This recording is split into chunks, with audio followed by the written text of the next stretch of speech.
Welcome.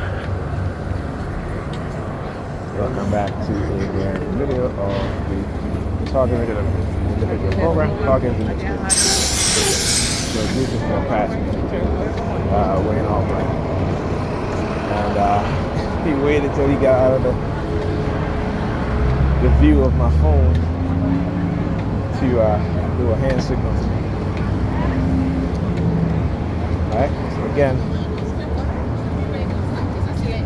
they get very sneaky, right? Like I said, they'll get emboldened, and then I expose their behinds, and all of a sudden, then they'll get very, very sneaky with their target.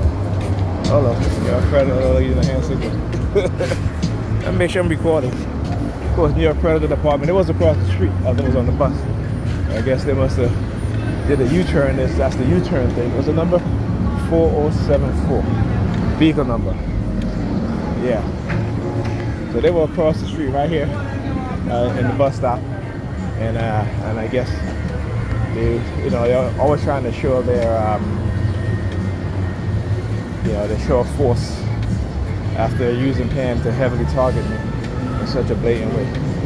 I'll tell you guys. So yesterday when I went out to get the potato and I came back, she was not in the kitchen. It didn't take me that long, and so I just put the potato down, thinking that maybe she was in the bathroom. About 20 minutes went by, and since I didn't hear her, I went to the kitchen and I had to load on the pot because the food was almost burnt. The food was almost burnt. And I went into her bedroom because I didn't see her in the bathroom, and I said, "Hey, what are you doing?" And she literally standing in her bathroom on her phone. In her bedroom on her phone, staring at her phone. And I'm just like, wow. And then they'll send the cops, like I said, she didn't finish cooking until minutes to 10 o'clock, which means that, my son, because my daughter fell asleep because she had boys and girls, and she was tired, and, I told her we'd get in the house, she got to clean up. And of course, she didn't want to clean up.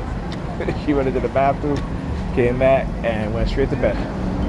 But again, I keep telling Pam, because they'll use people to manipulate her, right? Again, the honey traps, they'll dangle in the carrot in front of her eyes. And because they know how she's conditioned, right? Because of how they've manipulated her, I think they entrapped her also.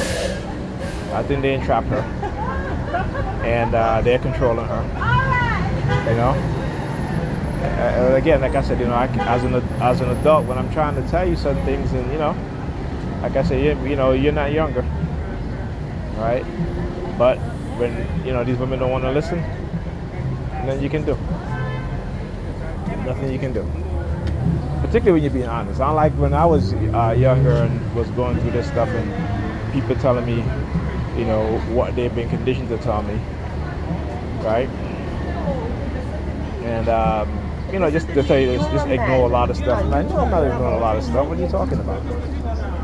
This is happening. You know what I'm saying? And one of the reasons that brought me into the reality was the fact that, I was on medication. It didn't stop. I was still being targeted. And I go see my psychiatrist. They didn't want to talk about what was happening. They didn't want me to explain what I was going through at least not, I would talk about it, but they didn't give me any feedback, none whatsoever. They just continue to prescribe me antipsychotic medication, right? You know what I'm saying? And then I realized, by listening to Dr. Peter Bergen, that, and also how I was being targeted by them also, that these people, that this is an industry that is based off of crimes being committed against the public, and they have built an industry in which, most psychiatrists don't want to help their patients, except to push drugs onto their patients. They are legal drug pushers for the pharmaceutical company. I made no mistake about it. The pharmaceutical company is one of the biggest contributors to your politicians. Okay? And how they go about creating drugs is they'll come up with symptom, right? And then make drugs for it, and then start to in the every diagnostic statistical manual, every revision, they will add on these new diagnoses, and they already have the drugs for it. It is a scheme, and I understand there are a lot. And again, when you look at the psychiatric industry in the U.S., most psychiatrists are white. Okay, there's only what, about 4% of psychiatrists in the United States are black. All right, it means the vast overall majority of psychiatrists and therapists are white. Okay? So there's always going to be a disconnect when it comes to therapy, because particularly white psychiatrists will not hold certain types of people, will not allow them to really go into a deep analysis of themselves, and also to help them go into a deep analysis of themselves and to correct certain things and to make them understand certain things. They're not. Okay? I had my experience. Okay? You know what I'm saying? Even the black male, listen, I had one white therapist, and I had 3 black therapists. 1 male, 2 male and 1 female. Okay? And again, they don't do an effective, helpful job. This is why most psychiatrists today, not most psychiatrists, but the black psychiatrists today, they go through the same thing as the white psychiatrists. They don't do talk therapy. They don't give you the skills. They don't give you any sort of outline goal for you to reach. Right? They don't do those things. It's just to push medication. It is a multi-billion-dollar industry. Okay? That's the pharmaceutical industry in terms of psychiatric drugs. Okay, tens and tens of billions of dollars.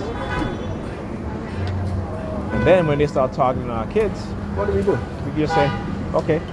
That's why I respect Dr. Umar Johnson. Because he's one of the few black psychiatrists I hear on social media who speak about, you have to take into consideration the condition of black people. And also you have to take into consideration the system of white supremacy and what it does to our children, including us when we were kids.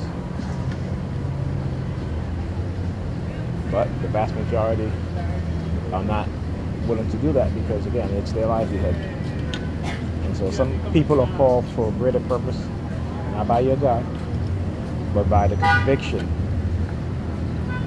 and how they feel by what they see. It's by the empathy, the love of what they see their people go through. All right? Anyhow, I'll talk to you guys.